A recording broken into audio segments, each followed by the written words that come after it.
Magandang araw, ako si Abner Alvarez. Pag-aralan naman natin ngayon ang epiko.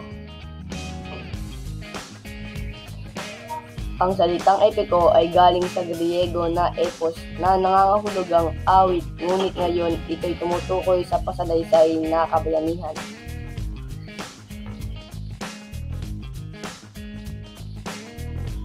Ang epiko ay tulang pasalaysay na nagsasaad ng kabayanihan ng pangunahing tauhan na nagtataglay ng katangiang nakahisigit sa karaniwang tao na kadalasan siya'y buhat sa lipi ng mga Diyos o Diyosa.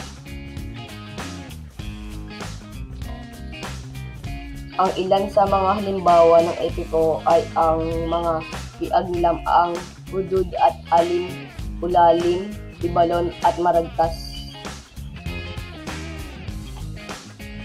Pag-usapan naman natin ang ibalon. Isa itong epikong Bicolano. Si Baltog ay isang batang lalaki na malakas, mabait at matipuno. Isang araw, kinuwento ng kanyang ama ang kaawa-awa nilang kalagayan sa lupain ng Samar. Napakarami nilang kaaway na laging dumarating upang sirain ang kanilang pananim at patayin ang kanilang mga alagang hayop. Namamatay ang mga tao sa gutom dahil sa kawalan ng pagkain. Naglayag si Baltog kinagabihan. Marami na siyang narinig tungkol sa kabikulan at naisip niya na maganda kung makakahanap siya ng lugar kung saan sila maninirahan habang buhay. Para makuha ang ibalon, nilabanan niya ang mga buhaya at baboy ramon ng buong lakas. Natalo niya lahat ng buhaya at baboy ramo. Pinatay niya ito at pinagpera-peraso.